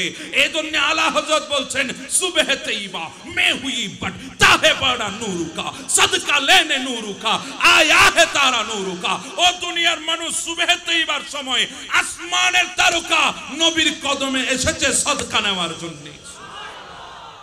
তো সেই নবীর আগমন আমরা খুশি না হয়ে কে খুশি হবে? সেই নবী আমাদের কেমন শরীয়ত দিয়ে গেছে। গোটা পৃথিবীর বুকে আমরা নিকৃষ্ট জাতি ছিলাম, নবীর আগমনে আমরা শ্রেষ্ঠ জাতি হয়ে গেছি। আল্লাহ বলছেন খয়রুম উম্মতি। সুবহানাল্লাহ। আমার নবীর উম্মত সর্বশ্রেষ্ঠ, আমার নবীর উম্মত সর্বশ্রেষ্ঠ। আর সেই সর্বশ্রেষ্ঠ নবীর উম্মত ইয়াবা খায়। আমি কি ভুল বললাম? আরে বাবা মূসা আলাইহিস সালামের উম্মত। কার উম্মত? মূসা আলাইহিস সালামের উম্মত। সপ্তাহে একটি দিন নিষিদ্ধ ছিল। কয়টা দিন? ওই দিন মাছ ধরতে পারবে না, খাইতো। কয়টা দিন ছিল? আচ্ছা মাছ খাওয়া কি গুনাহ না জায়েজ? জায়েজ। মাছ খাওয়া কি না জায়েজ? না জায়েজ, জায়েজ। কিন্তু সপ্তাহে একদিন মাছ খাওয়া যাবে না, হুকুম কার? এই আল্লাহর একটি হুকুমকে, একটা দিনকে অমান্য করেছে, মাছ খেয়ে ফেলেছে, ধরে ফেলেছে। আল্লাহ সাথে সাথে মূসা আলাইহিস সালামের উম্মতকে বানর বানিয়ে দিয়েছে। কথা কোন ঠিক না বেঠিক? সাথে সাথে গজব বানর বানিয়ে দিয়েছে। আল্লাহ আমরা তো হামেশাই তোমার নাফরমানি করছি। আল্লাহ মদকে তুমি হারাম করেছো, ওই হারামকে প্রত্যেকদিন আমরা হাত লাগাচ্ছি। আল্লাহ সুদকে তুমি হারাম করেছো, ওই সুদকে প্রত্যেকদিন আমরা খাচ্ছি। আল্লাহ ঘুষ হারাম করেছো, আমরা ঘুষ নিচ্ছি। আল্লাহ তুমি পর্দার বিধান দিয়েছো, আমার বোনেরা বেপর্দা হয়ে চলছে। আল্লাহ তুমি আমাদেরকে শরীয়ত দিয়েছো, আমরা শরীয়তকে বৃদ্ধাঙ্গুল দেখিয়েছি। আল্লাহ তুমি নেশাকে হারাম করেছো, আমরা প্রত্যেকদিন ইয়াবা খাচ্ছি। আল্লাহ তুমি গোটা পৃথিবীর বুকে জুলুমকে হারাম করেছো, আমরা জুলুম করছি। আল্লাহ তুমি স্বৈরাচারকে হারাম করেছো, আমরা স্বৈরাচারী করছি। আল্লাহ তুমি গরিবের হক খাওয়াকে হারাম করেছো, আমরা গরিবের হক খাচ্ছি। আল্লাহ এতগুলা হারাম খাওয়ার পরেও তুমি আমাদেরকে ধ্বংস করছো না কেন? মূসা আলাইহিস সালামের উম্মত একটা কথা অমান্য করার কারণে বানর বানিয়ে দিয়েছো। আমরা তো প্রতিটা সেকেন্ড তোমার নাফরমানি করছি, ধ্বংস করছো না কেন? বলে কিভাবে করব? ওয়ামা আরসালনাকা ইল্লা রাহমাতুল লিল আলামিন। আমার নবী রহমতুন নবী তোমাদের মাঝে তশরিফ নিয়েছে, আমি আল্লাহ তোমাদেরকে রহমত দিয়ে ভরপুর করে দিয়েছি। তো নবীর কারণে এখনো হেফাজত আছি। সেই নবীর আগমনে আমরা খুশি না হয়ে কার আগমনে খুশি হব? কথা কোন ঠিক না ঠিক? সেই নবীর নাফরমানি আমরা কিভাবে করব? আফসোস, আমরা আজকে সেই নবীর নাফরমানি করছি। কিভাবে? ওয়ামা আতাকুমুর রাসূল ফাখুযুহু ওয়ামা নাহাকুম আনহু ফান্তাহু। আল্লাহ বলছেন নবী যা দিয়েছে তা নিয়ে নাও, নবী যা নিষেধ করেছে সেগুলো ছেড়ে দাও। এখন আমাকে আপনারা বলেন তো, আমরা নবী যা দিয়েছি কান থেকে কয়টা নিলাম? একটাও তো নিই নাই, বরং নবী যেগুলো নিষেধ করেছে সেগুলো সব নিয়েছি। নবী যা নিতে বলেছে সেগুলো ছেড়ে দিয়েছি। কথা কোন ঠিক না বেঠিক? নবী বলেছে যুবক তুমি দাড়ি রাখো, আমরা দাড়ি ছেড়ে দিয়েছি। জি,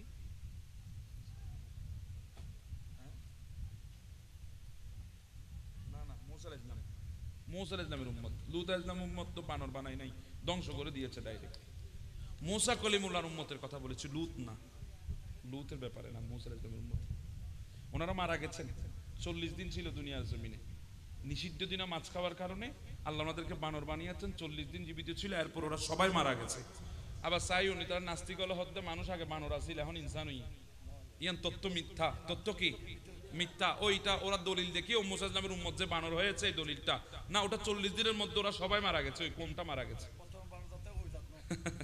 আর বর্তমান বানর যে জাত এটা ওই জাত না। ঠিক বলেছেন হুজুর, বর্তমান যে বানর জাত এটাও কিন্তু ওই জাত নয়।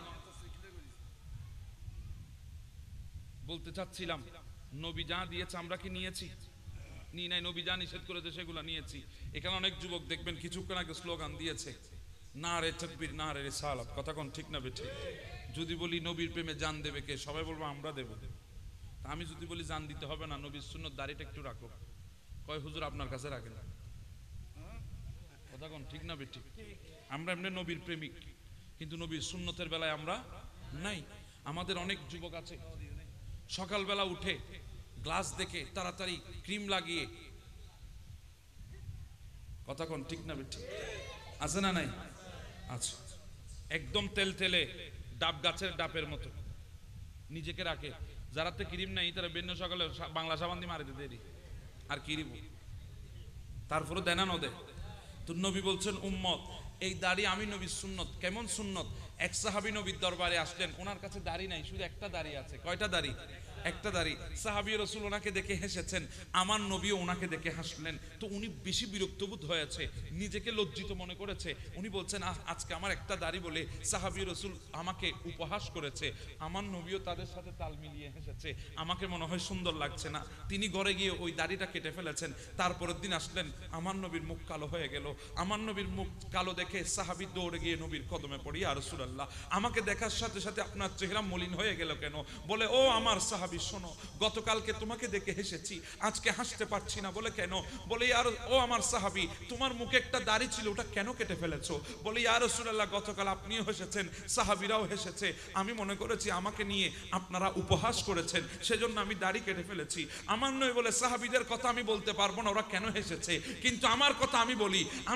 তুমি যখন আমার দরবারে এসেছো, আমি নবী দেখছি তোমার ওই দাড়িটা ধরে 70,000 ফেরেশতা দুলনাত খেলছে, তোমার ওই দাড়িটা ধরে খেলাধুলা করছে। 70 জন ফেরেশতা তোমার একটা দাড়ির মধ্যে লটকে আছে। ওই দৃশ্যটা দেখে আমি নবী হেসে দিয়েছি। বলে ইয়া রাসূলুল্লাহ আমি তো আরো মনে করেছি আপনি আমাকে উপহাস করেছেন। আমার নবী বলে না সাহাবী, আমি উপহাস করি নাই। তোমার দাড়ি একটা দাড়ির মধ্যে 70 জন ফেরেশতা তোমার দাড়িটা নিয়ে খেলাধুলা করছে, দুলনা দুলছে, ওটা আমি নবী দেখছি, সেজন্য হেসেছি।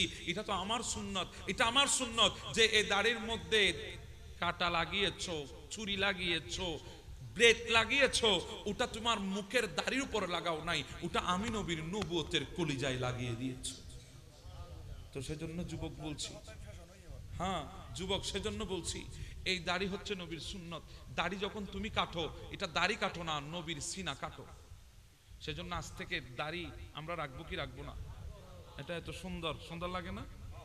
আমার দাড়িগুলো দেখেন খুব নরম, খুব নরম। কেন জানেন? আমি জীবনে কোনোদিন ব্লেড লাগাই নাই, যেভাবে উঠেছে সেভাবে। দাড়িগুলো নরম, অনেক সুন্দর। অনেক যুবক বলে, হুজুর এই দাড়ি রাখলে তো স্মার্ট বিউটিফুল মেয়ে তো পাবো না, বিউটিফুল মেয়ে তো আমাকে বিয়ে করবে না। কথা কোন ঠিক না ঠিক? যেহেতু কি আছে, দাড়ি আছে। তা আমি বলছিলাম এক সময়, যেই যুবকের মুখের মধ্যে দাড়ি দেখে যে মেয়ে তোমাকে বিয়ে করবে না, তুমি বুঝে যাবা সে মেয়ে নেককার নয়, সে মেয়ে সালিহী নয়, সে মেয়ে আবেদ নয়, সে মেয়ে মানুষরূপী শয়তান। আর যে দাড়ি দেখে তোমাকে বিয়ে করবে সেই মা ফাতেমাতুজ জোহরার কাফেলার। কথা কোন ঠিক না বেঠে? যে মেয়ে তোমার দাড়ি দেখে পালিয়ে যাবে, বুঝবে সে শয়তান, আমাকে দেখে পালিয়েছে। যে মেয়ে দাড়ি দেখে তোমাকে কবুল করবে, বুঝবে এটা মা ফাতেমাতুজ জোহরার কাফেলার নেককার মহিলা, আবেদা সালেহা, সেজন্য তোমার কাছে এসেছে। এজন্য নবী বলেছে, উম্মত বিয়ে করার সময় দেখো মেয়েটা দিনদার কিনা, নেককার কিনা। আর এখন আমরা দেখি মেয়েটা ব্যাংকার কিনা। ঠিক না ঠিক? আমরা দেখি মেয়েটা অফিসার কিনা। আমার নবী বলেছে মেয়ে বিবাহ দেওয়ার সময় ছেলে দেখো ছেলেটা নেককার কিনা, আবেদ কিনা। কিন্তু আমরা দেখি ছেলে মাসে খলাক মারা দেয় 2 লাখ না 3 লাখ। ঠিক না ঠিক? নবী বলেছে দেখো নেককার কিনা। আমরা দেখি এখন টাকা, যার কাছে বিল্ডিং বেশি আমরা মনে করি তাকে মেয়ে বিয়ে দিলে মনে হয় মেয়ে সুখে থাকবে। না না না না না না না, বেশি টাকাওয়ালার কাছে মেয়ে বিয়ে দিলে মেয়ে সুখে থাকবে না, আর দিনদারের কাছে মেয়ে বিয়ে দিলে মেয়ে অসুখীও থাকবে না। কারণ কি জানেন? যার কাছে টাকা আছে সে যদি দিনদার না হয়, সে আপনার মেয়ের ইজ্জত বুঝবে না, স্ত্রীর হক বুঝবে না, তার হাতে আপনার মেয়ে লাঞ্ছিত হবে। যদি বেশ কম হয় আপনিও লাঞ্ছিত হওয়ার সম্ভাবনা আছে। কথা কোন ঠিক না বেঠিক? আর যে দিনদার পরহেজগার আপনার মেয়েকে অট্টালিকা দিতে না পারলেও স্ত্রীর হক কিন্তু পুনকানো সে বুঝিয়ে দিতে পারবে। কথা কোন ঠিক না বেঠিক? তাহলে আর বাজে একখান হতা হয়, ইজ্জতের খানা এক গড়া হইলেও বালা, বেজ্জতের খানা ফেট ভরে খাইলো বালা নয়। ঠিক না বেঠিক? ভুল হইলাম না? হনো বুঝন কি হই? এজন্য যুবক বলছি, নবীর সুন্নাত লাগবে কি লাগবে না? জি লাগবে কি লাগবে না? আজকে থেকে আমি ওয়াদা করাবো না, কারণ আমি তোমাকে ওয়াদা করাই গুনাহগার বানাবো না। তুমি কেন লজ্জায় পড়ে ওয়াদা করবা এরপরে রাখবে না? তুমি একদিকে কাটবা, এটা একটা গুনাহ, ওয়াদা খেলাফ করবা এটা আরেকটা গুনাহ। আমি তোমাকে গুনাহগার বানাবো না, তবে নিজের বিছানার বালিশের মধ্যে মাথাটা রেখে একবার চিন্তা করবা, যেই নবীটা 63 বছর হায়াতে রব্বি হাবুল উম্মতি বলে তোমার জন্য কেঁদেছে, যেই নবীটা মদিনার জমিনের ভেতরে শুয়ে শুয়ে এখনো তোমার জন্য কাঁদছে, কিয়ামতের ময়দানে তোমার জন্য কাঁদবে, সেই নবীর সামনে যদি তুমি দাড়িবিহীন যদি যাও তোমার কি অবস্থা হবে? মুখটা কি দেখাতে পারবে আদৌ? নবীর সামনে কি দাঁড়াতে পারবে? কোন মুখ নিয়ে দাঁড়াবে? একবার চিন্তা করে দেখো। এই দাড়ি হলো নবীর প্রেমিক হওয়ার পরিচয়। কথা কোন ঠিক না বেঠে? একটা কথা, দ্বিতীয় এবং শেষ কথা, এখন বর্তমানে আমাদের একটা মহামারী সৃষ্টি হয়েছে আমাদের দেশে। মহামারীটা কি জানেন? মহামারীটা, ফাঁকাটা ঘুরাই দেন। মহামারীটা হলো বর্তমান, একটু আমার দিকে, শেষ কথা, আপনাদের বিরক্ত হচ্ছে না? আয় বুঝির বাজি এটা বোধ কি হুজুর হুজুর হতে সারিবেন ওগো, গরম গরম জিনিস হাতত বাজিলি বালা লাই বুঝে, তাহলে বই কি দেয় না? এই লো বছর ছিলেন ভাই আছে না নাই? এটা যদি তারা হয় তবুরুক ন দিব আর উদ্দল হইলে যাবেন বুঝি। আমরা মাহফিলে কোনো কিছুর আশায় আসবো না, মাহফিলে কিছু আমল করার আশায় আসবো। কথা কোন ঠিক না বে ঠিক? গতানুগতিক মাহফিল যদি হয়, কিচ্ছা কাহিনীর উপরে যদি মাহফিল হয়, গোটা জীবন করতে পারবেন, কোনো অসুবিধা নাই, সমাজ পরিবর্তন হবে। বক্তা যদি ওয়াজ করে তাহলে ওই একটাই মাহফিল যথেষ্ট সমাজ পরিবর্তন করার জন্য। কথা কোন ঠিক না বেঠিক? বলতে চাচ্ছিলাম, বর্তমানে মহামারী আকার ধারণ করেছে আমাদের সমাজে। সেটা হচ্ছে কি জানেন? দেখবেন ছোট ছোট বয়সের ছেলে ফোলাফাইন এখন প্রেম করে, ক্লাস 9 কিংবা 10-এ পড়ে। মুরব্বীরা বুঝবেন না, যারা যুবক তারা বুঝে, আর আমি তো গোটা বাংলাদেশ ঘুরি, আমি ভালো করে জানি। এখন বর্তমানে এক একটা কলেজ লাইসেন্সদারি পতিতালয়। কথা কোন ঠিক না বেঠিক? এক একটা ইউনিভার্সিটি লাইসেন্সদারি পতিতালয়। আপনার মেয়ে কলেজে যাচ্ছে, আপনি খুশি হচ্ছেন, একবারও তো খবর নিয়ে দেখেন নাই আপনার মেয়ে আদৌ কি কলেজে ক্লাস করছে নাকি পার্কে গিয়ে ডেটিং মারছে? খবর নিয়েছেন?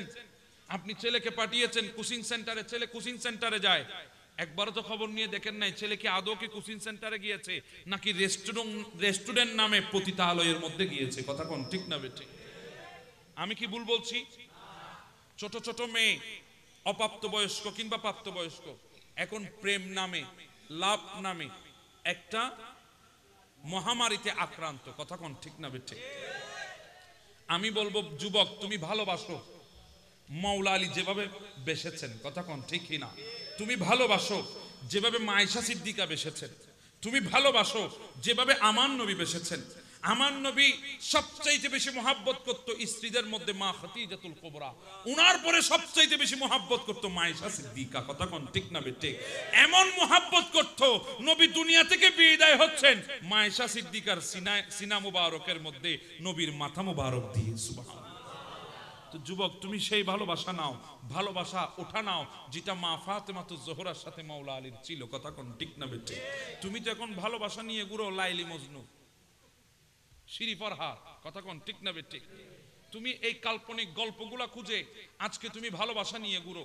আজকে অনেক যুবক যুবতীকে দেখবেন, বাবারা বিয়াদবি মাফ করছি, আজকে অনেক যুবক যুবতীকে দেখবেন নিজের বাবার অজান্তে যুবতীর হাত ধরে পালিয়ে গিয়ে বিয়ে করছে। এই মহামারীটা এখন আমাদের সমাজে বেশি। কথা কোন ঠিক না বেঠিক? অনেক যুবতী আছে যুবকের হাত ধরে ঘর থেকে বের হয়ে গিয়ে বিবাহ করছে সুখের আশায়। কিসের আশায়? সুখের আশায়। তারা একজন আরেকজনকে ভালোবাসছে সুখের জন্য, সুখের ঘর বাঁধার জন্য একজন আরেকজনের হাত বেঁধে চলে যাচ্ছে নিজের পরিবার থেকে বিচ্ছিন্ন হয়ে, নিজের ভাইয়ের হাত ছেড়ে দিয়ে, নিজের বাবার হাত ছেড়ে দিয়ে, নিজের মায়ের হাত ছেড়ে দিয়ে কমপ্লিট পরিবার থেকে বিচ্ছিন্ন হয়ে একটা নতুন জায়গায় চলে যাচ্ছে সুখী হওয়ার আশায়। আমি বলবো বোন শোনো, তুমি যখন ছোট ছিলা তোমার মাঠা এই গর্বটাকে তোমার জন্য গোটা একটা বড় খাট বানিয়ে নিয়েছে, এই কোলটাকে তোমার জন্য বড় ধুল্লা বানিয়েছে, তোমার বাবার এই দুই হাতকে তোমার জন্য সবচেয়ে বড় নিরাপদ বানিয়েছে, তোমার ভাই তোমার হাতটা ধরে তোমাকে হাঁটা শিখিয়েছে, তোমার বোন তোমার হাতটা ধরে তোমাকে হাঁটা শিখিয়েছে। তুমি তো সবচেয়ে বড় নিরাপদ মনে করতা তোমার ভাইয়ের হাতটাকে, সবচেয়ে বড় নিরাপদ মনে করতা তোমার বোনের হাতটাকে, সবচেয়ে বড় নিরাপদ মনে করতা তোমার বাবার ছায়াকে, সবচেয়ে বড় নিরাপদ মনে করতা তোমার মায়ের কুলকে। কথা কোন ঠিক না বেঠিক? আজকে তুমি 2 দিনের ভালোবাসার ছলনায়, আজকে তুমি 3 দিনের ভালোবাসার ছলনায়, কয়েক মাসের সম্পর্কের ছলনায় পড়ে তুমি আজকে তোমার সেই মায়ের সাথে সম্পর্ক বিচ্ছিন্ন করে দিয়েছো, সেই ভাইয়ের সাথে সম্পর্ক বিচ্ছিন্ন করে দিয়েছো, সেই বাবাকে সমাজের কাছে লজ্জিত করে দিয়েছো, তোমার বোনের ভালোবাসাকে তুচ্ছ বানিয়ে দিয়েছো। কিছুদিনের ভালোবাসার কারণে, অল্প সময়ের ভালোবাসার কারণে যুবকের হাতটাকে তুমি বিশ্বাস করে তুমি আজকে ঘর থেকে বের হয়ে যাচ্ছ, যুবতীর হাতটাকে বিশ্বাস করে ঘর থেকে বের হয়ে যাচ্ছ। যুবক, আমি তোমাকে বলছি, তুমি ঘর থেকে বের হয়ে গেছো, আদৌ কি চিন্তা করেছো যেই মাটা তোমাকে একদিন না দেখলে থাকতে পারতো না, যেই বাবাটা তোমাকে একদিন না দেখলে থাকতে পারতো না, যেই বোনটা তোমার সাথে না ঘুমালে ঘুমিয়েছে মনে করতো না, যেই ভাইটা তোমাকে না দেখলে নিজের দিন ভালো যেত না, তাদের অবস্থা কি যাচ্ছে তুমি কি একবারও চিন্তা করেছো? তুমি তো তোমার সুখের আশায় তোমার বাবাকে সমাজের কাছে লজ্জিত বানিয়ে দিয়েছো, সুখের আশায় তোমার মাকে তোমার মায়ের আত্মীয় স্বজনের কাছে নিচু বানিয়ে দিয়েছো, সুখের আশায় তোমার ভাই এবং বোনের ভবিষ্যৎ নষ্ট করে দিয়েছো, আরেকজনের হাত ধরে তুমি ঘর থেকে বের হয়েছো সুখের জন্য। শোনো, তোমার মায়ের চোখের পানি পড়ছে প্রতিনিয়ত, তোমার বাবার চোখের পানি পড়ছে প্রতিনিয়ত, তোমার ভাই বোনের চোখের পানি পড়ছে প্রতিনিয়ত। তুমি মনে করছো সবাইকে অশান্তিতে রেখে, সবাইকে অসুখী করে তুমি সুখে থাকবা? না না, তুমি সুখে থাকতে পারবে না, তোমার জীবন লাঞ্ছনার জীবন হবে। কথা কোন ঠিক না বেঠিক? তোমার জীবন সবচাইতে বড় লাঞ্ছনার জীবন হবে। এখন বলবেন হুজুর তাহলে কি করব? হ্যাঁ, যদি কোনো মেয়ে ভালো লাগে ডাইরেক্ট তোমার বাবার কাছে আসবা, তোমার মায়ের কাছে আসবা, তোমার ভাইয়ের কাছে আসবা, তোমার বোনের কাছে আসবা। তুমি যদি উপযুক্ত হও ডাইরেক্ট বলবা, বাবা মা ভাই বোন আমি অমুক মেয়েকে পছন্দ করেছি, আমি অমুক ছেলেকে পছন্দ করেছি, আমি আপনাদেরকে বলবো এরকম যদি কোনো সন্তান এসে বলে তাহলে খোঁজখবর নিয়ে যদি বরাবর কোনোভাবে হয়ে যায় তাহলে বিবাহ দিয়ে ফেলবেন। কারণ আমার নবী বলেছে উম্মত তুমি বিবাহ করার সময় তুমি মেয়ে দেখো, মেয়েকে বলেছে ও উম্মত মহিলারা তোমরা বিয়ে করার সময় তোমরা বরকে দেখো। এখানে পৃথিবীর বুকে বেগানা পুরুষকে দেখে হারাম, বেগানা নারীকে দেখা হারাম, কিন্তু বিবাহকে কেন্দ্র করে যুবতী পুরুষ এবং যুবক পুরুষ যুবতী মহিলা একজন আরেকজনকে কিছুক্ষণের জন্য দেখা যায়। কথা কোন ঠিক না বে ঠিক? কিতাবুন নেখার মধ্যে এই মশলাটা আছে। এমনি একজন মহিলা আপনাকে দেখা এটা হারাম, আমি একজন মহিলাকে দেখে কি হারাম, কিন্তু বিবাহ করার উদ্দেশ্যে কোন ছেলে যদি কোনো মেয়েকে দেখে কিছুক্ষণের জন্য, কোন মেয়ে যদি কোনো ছেলেকে দেখে, সেটা জায়েজ করা হয়েছে। কারণ আমার নবী বলেছে, উম্মত তুমি বিবাহ করার সময় তুমি দেখো মেয়ে, ও মেয়ে তুমি বিবাহ করার সময় তুমি দেখো ছেলে। এই জন্য ওরা নিজেরা পছন্দ করবে, আপনারা করবেন না। তো ওদের যদি পছন্দ হয়, আপনাদের অভিভাবক হিসাবে উচিত তাদেরকে বিবাহ দিয়ে দেওয়া। যদি এটা করতে পারেন, তাহলে সমাজ আজকে জেনা বা বিচার থেকে বেঁচে যাবে। কথা কোন ঠিক না বেঁচে? এটা মাথায় রাখবেন আজ থেকে। তবে আর একটা অভ্যেস খারাপ কি হইতে নি, কিন্তু যুবকলেরও কইলাম দে, আর বুড়ো হলার একটা অভ্যেস খারাপ। ই নলি বিয়ে করি বুঝে আব্দুল্লাহ, মাইফা সাইদিকে রহমতুল্লাহ, এটা তো 1 নম্বর সিটিং বনুজামাইবে, এটা 1 নম্বর বাটপার। ঠিক না বে ঠিক? ইতের উগ্গতি ফেলেই দিবে, এটা শান্তি নাই, এটা আরোগ্য এটা নাক গলার দে, এটা 1 নম্বর বাটপা। ইতে বাম্পাল্লো বই থাকে আলার বসায় যুগেলি তোরা নডাকিলি। ঠিক না বে ঠিক? আন্টি লেভেল ও আর দেশে একটা প্রথা এখন আছে, মাইফা বিয়ে দিতে গেলে বলে মদ ফুয়ার জামাইয়ের যত বনুজ জামাই আছে বেগুন আন্টি দম ফুরিব। চিন হদিন যার গই না বিয়ে করার উইতে তুই কে লড় আসরা তোর খাম্মান কে রে? আচ্ছা লাইন নাম দিদি বনুজ জামাই মা আনিতে 1 নম্বর বাটপা। ঠিক না বে ঠিক? ইতে বাম্পাল্লো বই থাকে নাই আলার বিয়ে খাইতাম না, তো হাইতে তুই তো ফল, তুই না খাইলে কি আই যায়, যেতে বিয়ে করবি তো যাইলি তো ই না না হাগুই তুই আবা হাগুই এলে এলে বনুজ জামাই আছে না নাই? তোর উগ্গ দিয়ে দে, তুই বলে থাকছু না, তুই আরোগ্য লেখে টানানি কর, তোর খাম্মান কে রে? এখন আরা মুরব্বী হল রূপে খারাপ, মাইফা সাহেবের লাই ফাটাত দে, মাইফার জামাই রে, ফুয়ার বনুজ জামাই রে, ফুয়ার বড় ভাই রে, ফুয়ার ছোট ভাই রে, জামাইয়ের বন্ধু রে। ঠিক না বে ঠিক? তালতো ভাই খালতো ভাই রে, জিতে বিয়ে করবি তোর কোনো খবর নাই, উইতারা যাই রে স্যার কি জায়েজ আছে না? আন নবী কদ্দে জিতে বিয়ে করবি তো সাহেব দে, জিবে বিয়ে লইবি কিবে সাহেব দে, তখন আর অনার সম্মান কি? আন নবী কদ্দে তোমরা বিয়ে করো আল্লাহর সন্তুষ্টির জন্য, আর বিয়ে করি দেখুন অমুকুর সন্তুষ্টির লাই, কিলে হইতো না হদিবা আর বন্ধু, এটা তোমার ফজ্ঞ আছে, এটা কেন আর দিত স্যার দিলে আর ব্যবসা বাণিজ্য ভালো হবো, এটা লাল লেনদেন আছে, ইন ক্লিয়ার হয়ে যাবো সন মকসদ কিন্তু দুনিয়া। ঠিক না বে ঠিক? নবী হদ্দে হার সন্তুষ্ট, আল্লাহ সন্তুষ্ট, ইয়াকে আর আল্লাহ সন্তুষ্ট হলে বিয়ে দিই না? এই গরিব শান্তি করতো না আইবো। আরো মারাত্মক বহুত যুবক ভাই হল আজিয়ে রাতিয়ে যায় নামাজত বইবে খান্দের বিয়ে করতে যায় হজ্জ হয়ে গিয়ে গুদিতে গলা পরিমাণ কিউর হজ্জ, এটা বিয়ে করতে গিয়ে এটা যত শাসত ভাই যারা তো ভাই নিজের আপন ভাই আছে ব্যাগ গুনা হদ্দে ভাই তোর বিয়ে মেয়েদ অনুষ্ঠানত 1 কালার 60 পাঞ্জাবি দম পরিমাণ আরে হবো পাঞ্জাবি 60 1 কালার ব্যাগ এতিমখানার ফলর মতো যত বইন আছে ব্যাগ গুনায় হাত দেয় ভাই উচ্চারের পাঞ্জাবি দিও আর কি দোষ করলাম, আর 1 কালার শাড়ি দম পরিব, শুধু শাড়ি দিলেও নব আর ব্যাগ গুনা একখানা বিডি ফাল্লা যাই তোরা ফোড়ন আর মুখসে মেলা দম পরিব। আচ্ছা একদিন নবা এই সমাজ চলেন না না চলেন না চলের। ওই ছেলেটা বিয়ে করতে গিয়ে কি অপরাধ করেছে তোমরা সবাই তার গর্দানের উপর চেপে আসো, সে যদি না বলে ইতারা হতে আর বিয়ে খাইতাম না, যদি হয় আই দিন না ভাই জমি যদি কয় দয় আর বিয়ে হইতো না। নবী হতে বিয়ের সহজ করি দাও, কি করি দাও সহজ, আর কি করে দিস কঠিন করে দিস, মনে দিতে বিয়ে করার জন্য আর আই তারা হালাল করি। ঠিক না বে ঠিক? আর এখন উগ্র মাইফা বিয়ে দন মানে একখান রাজ্য বেসন ওয়াইন নে। ঠিক না বে ঠিক? কি ভুল হইন না হন ও ভাই এদিন এক জায়গা গেলাম দে আয় নাম নকই ওগো বড় শিল্পপতির বাসা, এবার তো টিয়া পয়সা কিন্তু কম নেই, গাড়ি আছে তো 5 সোয়ান গাড়ি আছে, এক গাড়ির দাম যে একদম কম দাম ইয়ান 65 লাখের উড়ে। এবার বুঝিস শনিবার ঠেলা হদ্দুর তুমি আর মধুবাদ দিই কি বাদ হয়তো ইন হন ইন আজি আরো বিয়ের বাইর এনে দে আর পরে বিয়ে করাই দি এটা বিয়ের বাইর এনে দে, তো আমি মনে মনে হই দেখা তোরা লাইটটা নিয়ে দিই তুই বিয়ের বাড়ির মধুবাতলে বই লই যে চা খনসে বাজি তুই বইয়েরা খাই না পারলে দিনে তুই তোর মধুবাতলে তুই বই লই যে একজন হইল জুড়ি দম ফরে হয়তো প্রথম বছর বলে মধুবাত দম ফরে কি বাত মধুবাত এটা বলে আরো আম হাট্টল আনারস হয় না নয় বাজি এটা তো আরো বহুত কিছু আছে আমি তো না জানি বেগি হ্যাঁ রোজা ভাঙা পড়ো না উইতর ইফতার দিতে রোজা ভাঙি বুঝে কেন বাট পাচ্ছন এটার গাল্লান সব বাঁধা দিলি কিও তুই রোজার 21 তোর ইফতারে না 12 জন মিকে কিলে চাইলে ইজ্জে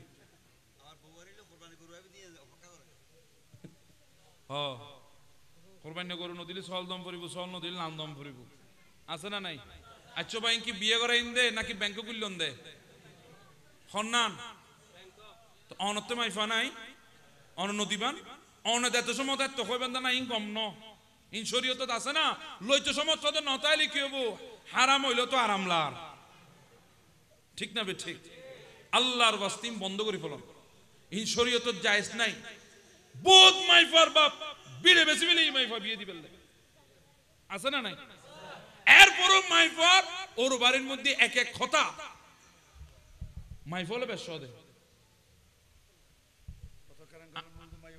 আন নবী হদ্দে কোন নতুন বউর মুখ চাইতে গেলি সন আন নবী তো জানতো আর হতর বাট পারিয়েন আন নবী জানতো আন নবী বেঙ্গনে তলে 1400 বছর আগে হয়ে গই দে অত কোন নতুন বউয়ের মুখ দেখতে গেলে আমার নবী বলছেন তোমরা গিয়ে সেখানে দোয়া করবা কি করবা মত ফলের হই দেন কোনো মাইফা ফারা প্রতিবেশী মাইফা যদি নতুন বউ চাইতে যায় ইয়া তো আর হঠাৎ মত ফা যাগুই বুড়ো বুড়ি যাগুই গুসই যাগুব অমুকুর পর্বে আর ন দেখা এবার তুই দেখি কি দিবা দে তোমার তে বয়স আছে না না আবার এটা নদা হাত দিয়ে আনলো এর মাথা গরম দিয়ে ওই আর একখানা ফান দিব মিষ্টি দিব তুই না খাইবেন লেরি এই না একখান জার গই দিবা আজি হরে যাবেন চা কোন